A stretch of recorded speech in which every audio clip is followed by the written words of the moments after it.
Hi, my name is Wayne Gamillion, producer and founder of Urban Sound Station Television. This program is sponsored by Manhattan Investigations and Manhattan Adult Services. This year's Black History theme is We Are One. Although I'm not a peace officer by profession, it is an honor for me to join the Department of Probation in celebrating Black History Month 2014. And with this, I welcome you all to join the Manhattan Investigations Manhattan Adult Services in presenting its first annual Black History Month celebration, reflecting on our struggle and history as a people both in the U.S. and abroad. I think you'll find this program both insightful, educational, and intellectually stimulating. Enjoy. So clearly, Black History Month was created to recognize the important contributions of so many Black Americans, whether born as a slave or as a free person, throughout 300 years of colonial times and of the new nation. Swing low, sweet chariot, coming for to carry me home. Swing low, sweet chariot, coming for to carry me home. So in 1926, some 87 years ago, Dr. Carter first proclaimed Negro History Week. So as we fast forward, by the late 1960s, the civil rights movement of the South was really playing second fiddle to the Black Power political movement and the Black is Beautiful cultural movement that had arisen throughout the North and in major urban centers throughout the rest of the country. I can remember growing up as a teenager in East Harlem, in El Barrio, and experiencing the political fervor and pride of that time as a new generation of young activist African Americans, influenced in large part by the nationalist and Pan-Africanist perspectives of individuals like Malcolm X and Frantz Fanon, Aimé Césaire, and as was mentioned earlier, Kwame Nkrumah, and organizations like the Black Panthers and SNCC, which embrace with pride their blackness and with time their African heritage, while committing at the same time to the struggle for political empowerment. Among many of these generation, many declared solidarity with what was being discussed by our prior speaker, which were the liberation struggles in Africa and with other revolutionary and social struggles throughout Asia, Latin America, and the Caribbean. And as your speaker noted, back then the term used was the Third World. In the midst of this fervor, Negro History Week in most large urban centers had largely been transformed into Black History Month, and it would take the elected leaders of our nation another decade before President Ford in '76, some 37 years ago, would officially proclaim Black History Month. In 1964, the Harlem riots occurred, which was the first of the large-scale 1960 riots, which was later followed by what I am sure many of our younger colleagues here have probably studied in college, which was the Watts riots in 1965. But in '64, Uptown was an armed camp. Not too different from the pictures we have witnessed throughout the Arab Spring, or most recently in Thailand, Ukraine, or yesterday in Venezuela. As Harlem blows up, my guidance counselor reads an article in the Times about a gathering of some of the city's private and most selective schools that had decided to create scholarships as their way to make a difference in the lives of what we were then called underprivileged and culturally deprived minority kids. I was one of them. And the phrase inner city kids, that didn't even exist at that time. So our Jewish guidance counselor, working with our African American science teacher, identified the top students at my school, and a group of us applied to these schools. The 5 of us, 2 African Americans, 1 Virgin Islander, and 2 Puerto Ricans, traveled beyond East Harlem to study at these schools. I ended up at the Dalton School. So I was a direct beneficiary of these struggles. By the way, I was again to benefit from these social movements when I was part of the first generation of minority ghetto kids being admitted to Ivy League schools. You see, I ended up at Yale. Yes. Now, before the 1960s, the Daltons and Yales of our nation had always had a small number of students of color. But most, if truth be told, were the children of the elite from Africa, from Asia and Latin America, with once in a while an occasional child of a prominent American black. So of what relevance is any of this history to today's celebration? Well, I believe it is important that we understand our history, because if we don't, then we run the risk of losing the heart and the soul of this important celebration. When I met with P.O. Bridgewater and P.O. Smith to find out the theme of the event, I was truly pleased to hear the response of "We are one," and that they were committed to structuring the event in a way that it would have meaning and not just be a party. Nothing wrong with a party, but we gotta keep it, we have to be clear. So let me now address the theme of "We are one." By the way, this year's National African American History Month's official theme is Civil Rights in America. But as I stated, the organizers felt compelled to celebrate "We are one." So clearly, Black History Month was created to recognize the important contributions of so many Black Americans, whether born as a slave or as a free person, throughout 300 years of colonial times and of the new nation. I can recall that as an elementary school student, black faces were extremely rare in the official textbooks. Maybe of even greater import was the fact that outside of sports and music, black faces were close to invisible. Allow me to share another story.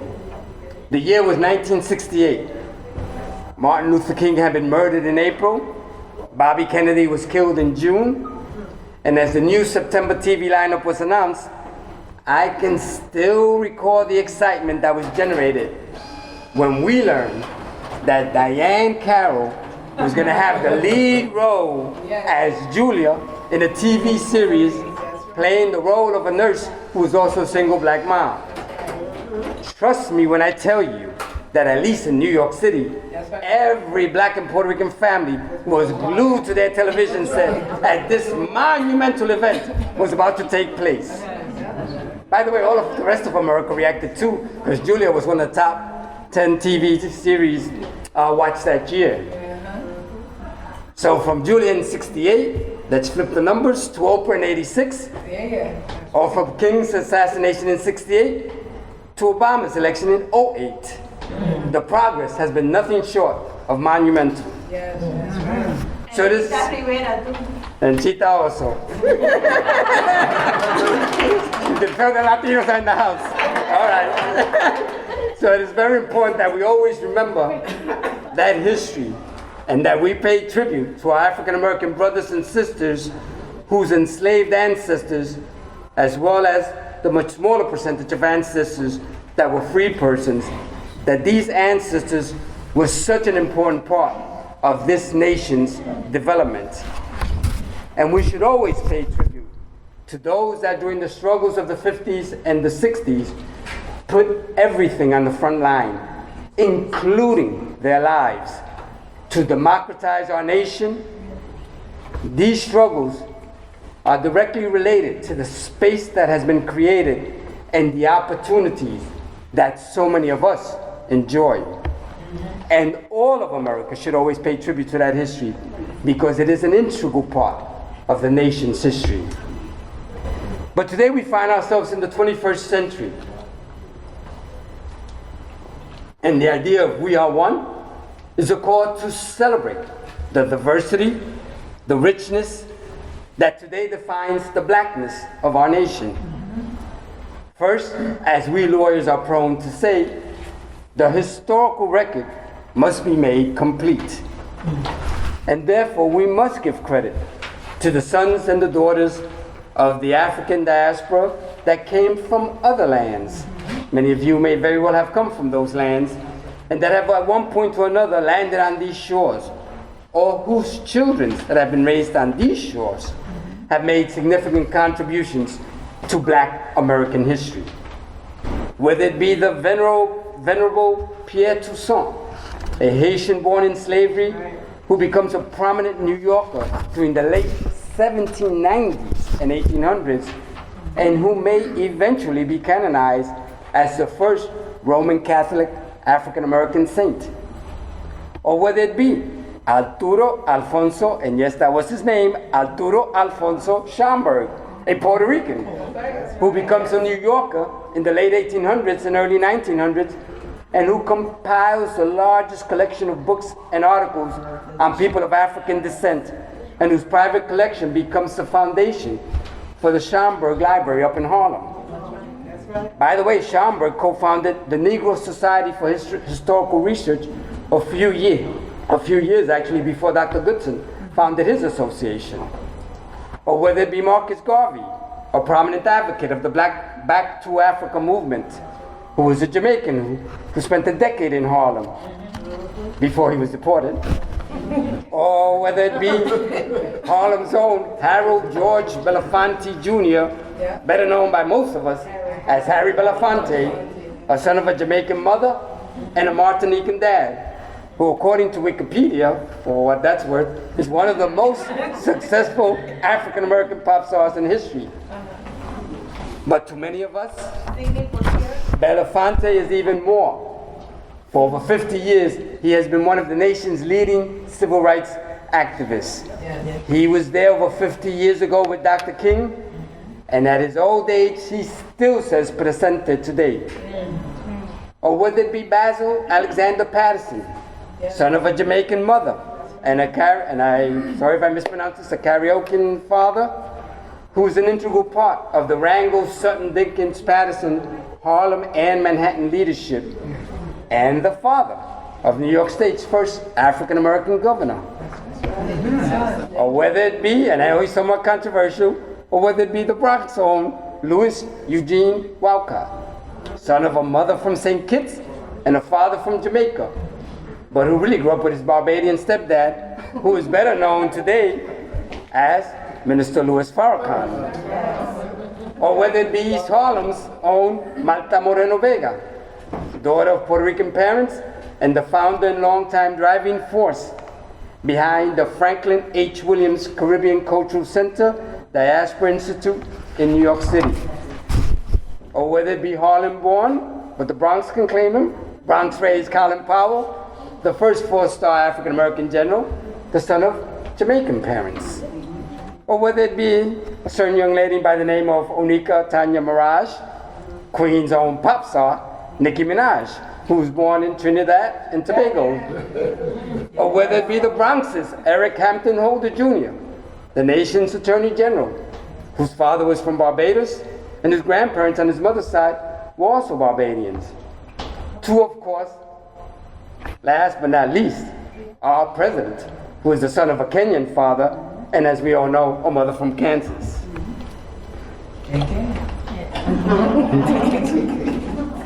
These are but a few examples which demonstrate how the sons and daughters of the remainder of the African diaspora beyond our shores have contributed significantly and been embedded in the heart of African American history.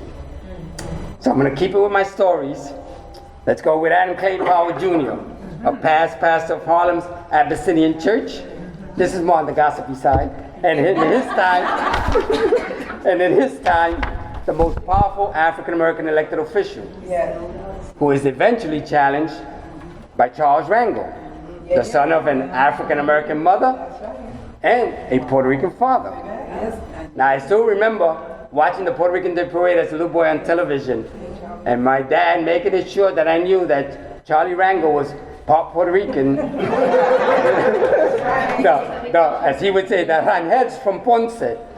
So Charlie grew up culturally, since his father wasn't there, obviously grew up culturally more identified with his mother's heritage.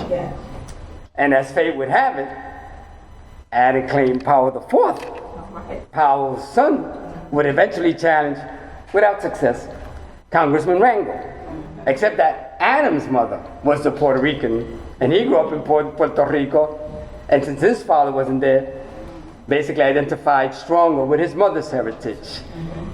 And then when the Dominican, Adriano Espaillat, challenged Congressman Rangel, Adam IV throws his support behind Congressman Rangel. The two half black and two half Puerto Ricans are now both on the same side. Now, as a disclaimer, I should mention that Congressman Rangel has been my congressman for most of my life, that Adam was my city council member and state assembly member, and that both have been extremely strong supporters of my candidacy in the past. So today, as the makeup of our society becomes more diverse than ever, and I'm sure many of you are following what the projections are, that before the middle of this century, what we will have is a plurality of people of European descent. It will no longer be a majority because of the increase in the Latino, African descent people and Asian descent people in this country. And here, that diversity is already reflected in New York, where about foreign-born blacks constitute somewhere between 1/3 and 40% of the overall black population in our town. Given those changes, it is truly important that while we need to recognize, respect, and celebrate our own unique cultural history, we should also celebrate the themes common to all of us that share in the heritage of the African diaspora, and to identify common ground, if for no other reason, the well-being of all of our children, who, whether you like it or not, are going to continue to intermarry and continue to add and to redefine blackness throughout the rest of this century. So, how do we bring this all home to the Department of Probation and our role within the criminal and juvenile justice systems?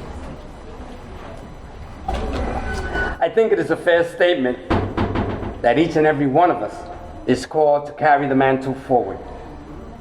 To those of us who are faith-based and inspired, whether we be Christians, Muslims, Hindus, or Jews, the scriptures of all the world's great religions call us to care for the other. And to those of us who are not faith-based, but who claim to be socially conscious, or who have the freedom today to parade our pride, I would hope that we will be called to give back, to make a difference. Or for those of you who are in my age group who might just remember the talk show host, Merv Griffin, who, by the way, was not of color, once again in 1968 took his show up to Harlem and asked his viewers to give a damn. Okay, so today's focus obviously has been on the achievement and the progress that has taken place over the last half a century. But I need not inform you of the crisis that exists among too many of our young inner city black males. By the way, I would add to that, even though that's not the focus of the newspaper articles, that the Northeast Mid-Atlantic inner city Puerto Ricans are in the same boat, that the Northeast young Dominican men are coming right into the fold. And if we were out in the West Coast, the conversation would be about the young Mexican-American males.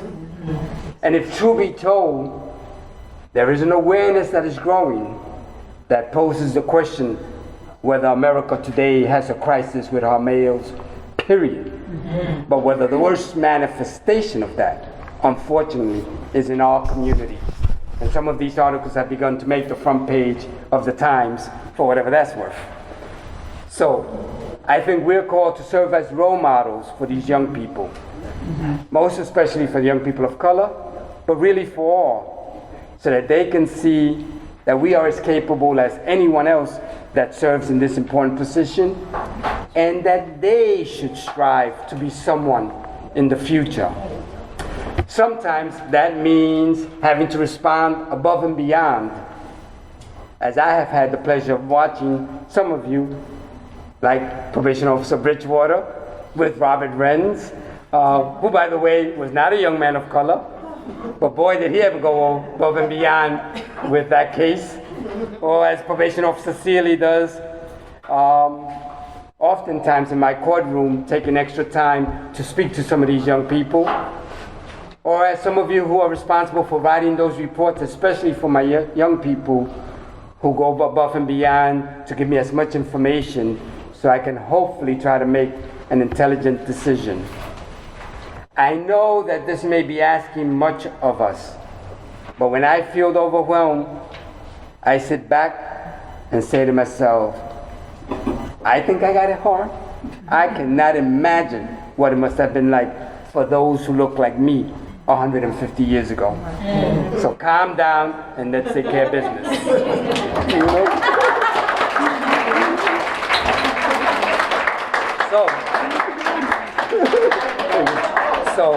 So we are called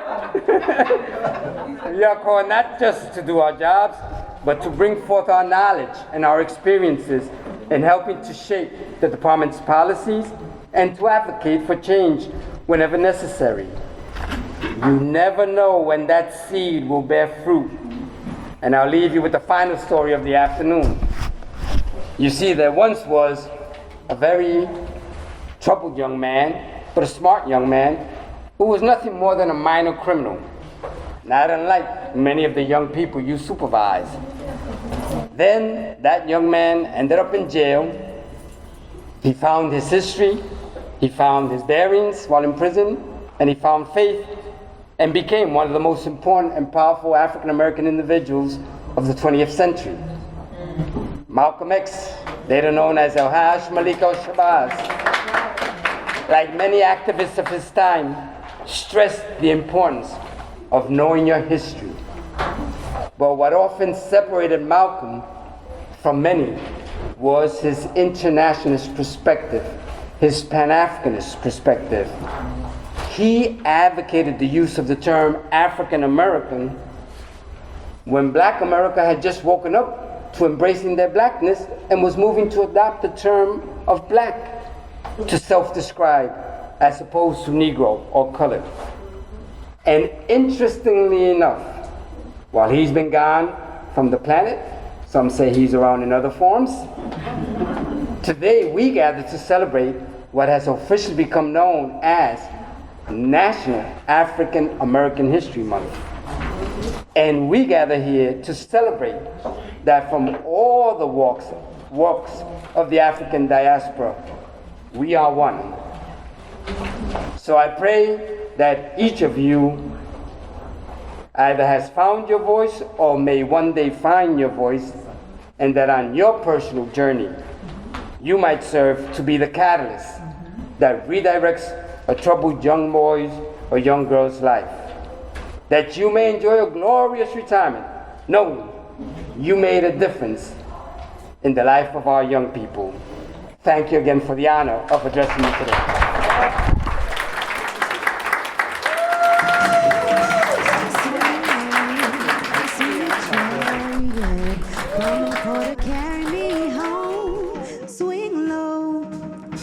Chariot coming for to carry me home.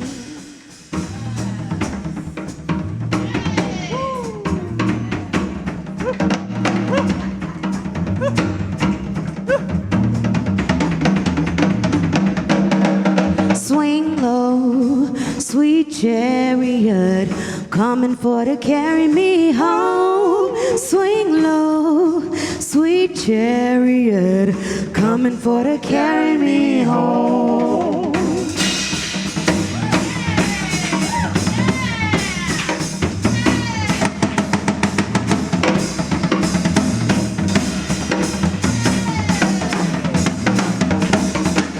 If you get there before I do, coming for to carry me home.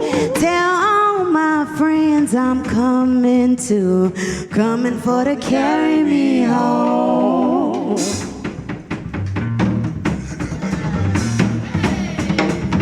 Hey! Swing low, sweet chariot, coming for to carry me home. Swing low, sweet chariot, coming for to carry me home. Swing low, sweet chariot, coming for to carry me home. Swing low, sweet chariot, coming for to carry me home.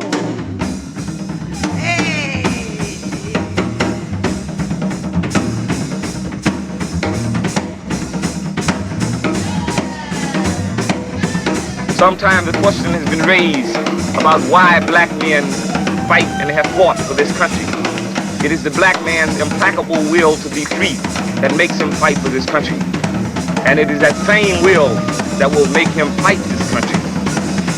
Swing low, sweet chariot, coming for to carry me home. Swing low, sweet chariot, coming for to carry me home. Swing low, sweet chariot, coming for to carry me home. Swing low, sweet chariot, coming for to carry me home.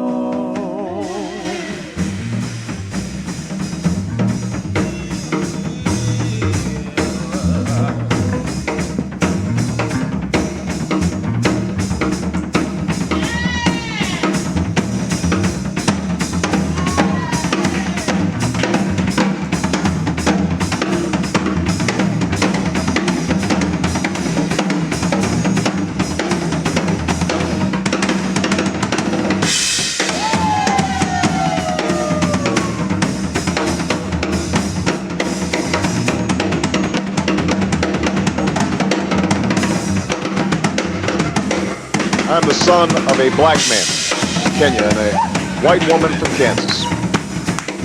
I am married to a black American who carries within her the blood of slaves and slave owners, an inheritance we pass on to our two precious daughters.